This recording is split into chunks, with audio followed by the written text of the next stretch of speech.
Hi guys, welcome back again to another video. My name is Dami. If you're new to my channel, you're most definitely welcome.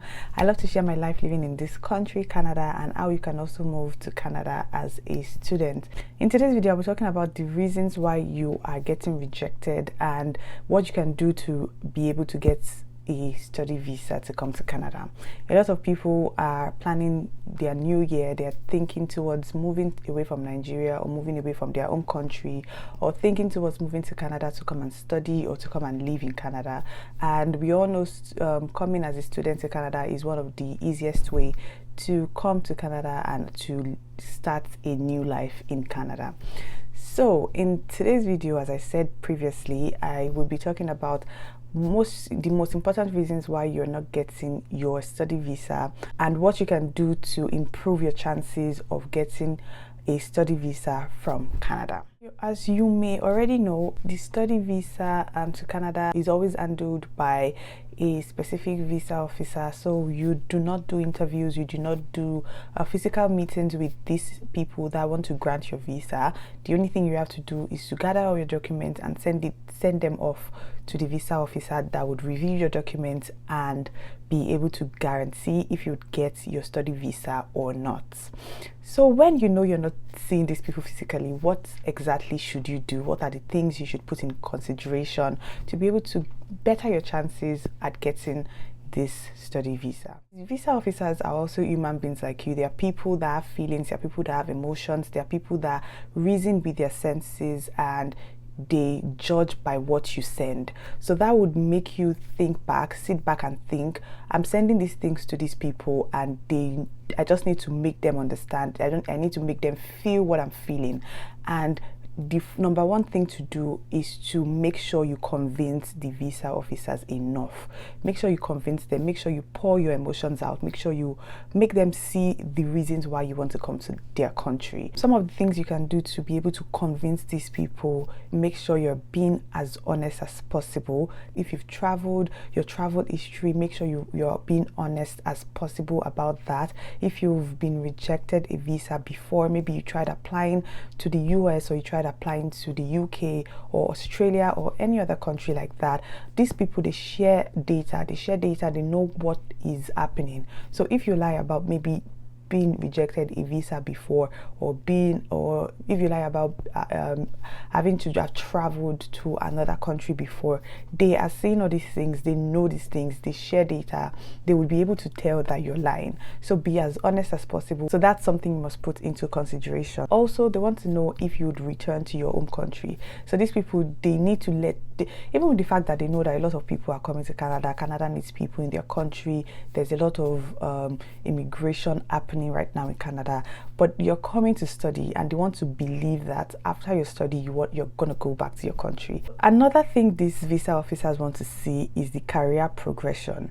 Your career progression, they want to see that, oh, this person, for instance, you finished undergraduate study 5-6 years ago and you've not been doing anything. You don't have a work history, you don't have a career history, you've not done anything since that period of time. For 5 years, they want to see what you've been doing. They want to understand what you've been doing in that period of time. They also don't want people to come to Canada and become a burden to them. So they want to be able to understand that you actually add purpose for your delay in career progression. Another thing these visa officers want to see is your funds. They want to see the money in your account. They want to see how you're going to be able to pay for this tuition. Canada is not a very cheap country. The educational system is quite expensive. You cannot, I don't think there's any school you can see that'll be less than 10,000 Canadian dollar per year. So they want to be able to see that you have the money. They want to be able to see that you have the money. They want to be able to see that you can actually sponsor yourself, or you have parents or you have family members that are willing to sponsor your program in the country. They want to be able to see that you will not come to the country and because of money you would stop what you're doing, you stop your education and go fully into looking for jobs. They don't want to do that. They don't want to see that. They want to be able to see that this person has funds that is enough for you to finish their program, start their program and finish their program. And also they want to be able to see that you have funds that can allow you live in the country without being any burden for a period of 1 year. So if your program is for 1 year, they want to be able to see that you can actually sponsor yourself, you can actually live without working in the country for that period of time. So they need to see that money. They need to see that funds in your account. They need to see that money in your account, and that is very, very crucial to you getting your visa. And another thing that they're looking at is also the purpose of your visit. So you're saying you're coming to study in Canada, you've done a master's degree before, or you've done an undergraduate program back in Nigeria or in your country, as case may be. You've done an undergraduate program and you're done with that, and you've gone ahead to do a master's program also in your country, and you're coming to Canada to do another master's program, or you're coming to Canada to do a diploma. You already have a master's degree. Why are you coming to do a diploma? Like, it's not in line. You're supposed to be progressing in your educational background. Why are you declining? Why are you trying to go back? So they need to be able to understand these things. They need to be able to see these things and know what is happening. Why are you saying you want to come and study when you already have a master's degree and you're coming to do a diploma? So if you're coming to do things like that, if that is your case, you need to be able to explain to them, you need to be able to show them what they want to see in your application. You can't just apply, you can't just send your application, you gathered all the documents you have for your master's degree and you're coming to do a diploma program. Make them understand.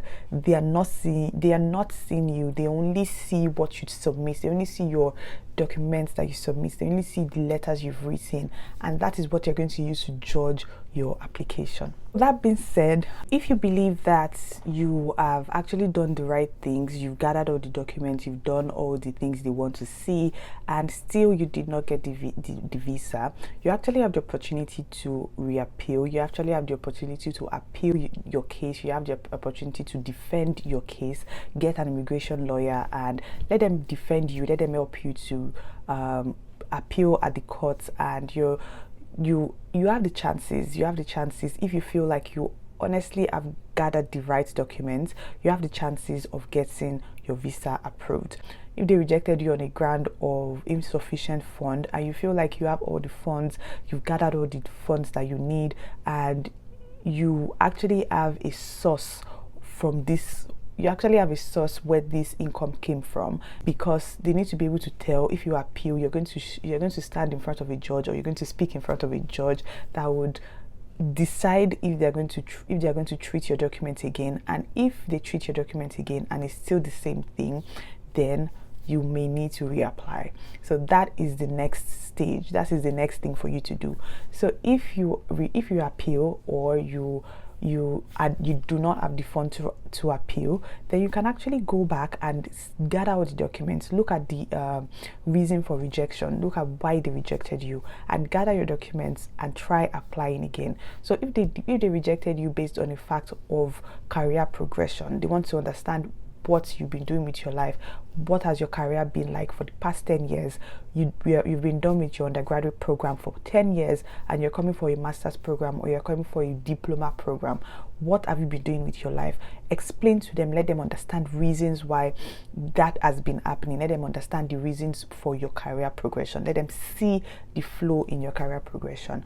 Be able to understand, because they actually tell you reasons why they rejected you. Sometimes I feel like the reasons may be vague, but they actually do tell you the reasons why you've been rejected, and you can sit back and treat those reasons one after the other and try reapplying again. If they rejected you based on the fact that you have insufficient funds, get a family member that would be willing to give you gift deed, and that is someone giving you money, signing a document and signing an affidavit to show that they actually dash you this money. They're actually willingly giving you this money, and it's not like you're going to return the money back to them. So get a family member to do that for you. That is a good way for you to get your funds up for your study. If you were rejected based on funds and you do not have this fund genuinely, then you can try getting a scholarship. If you're going to a school that offers scholarships, most of the schools give out scholarships.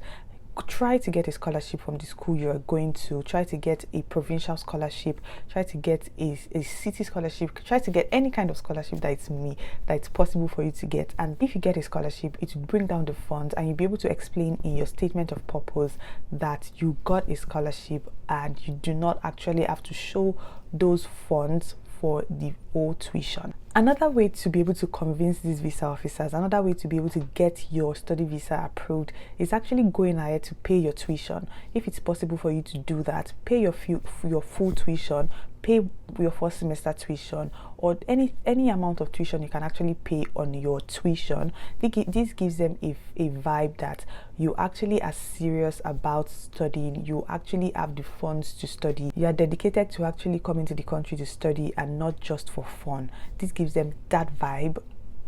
Some people actually pay and they still reject them, but the chances of you getting approved when you pay your full tuition or part of your tuition is very, very high. Another thing to also do is to go back and review your statement of purpose. Look at what you did in your statement of purpose. Send your statement of purpose to someone to read. Let them try to see if those people actually feel what you feel in your statement of purpose. When someone is reading your statement of purpose, they should be able to feel exactly how you felt when you were writing this statement.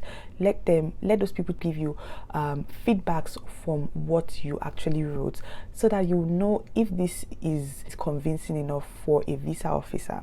Because if your friend reads it and the friend doesn't see any genuineness in your statement of purpose, how is the visa officer going to be able to get a genuineness in that statement of purpose? So that's also something you can consider doing. Review your statement of purpose, give it to a couple of people to read, and let them give you feedbacks on what they actually feel. And the last thing I would say, I am not a big fan of this, but the last thing I would say is you getting an immigration consultant. And trust me, I did not say agent. I did not say get an agent. Immigration consultants actually study these things. They went to school to study things like this. They are approved people in Canada that can actually help you package your documents, help you review your documents, and give you feedbacks. And in most cases, people get their visa approved when they use immigration consultants. So you can, if you have the money, I know it might be expensive. I've not used an immigration consultant before, but if you have the money, you can actually consider getting an immigration consultant to review your documents and package your documents for you.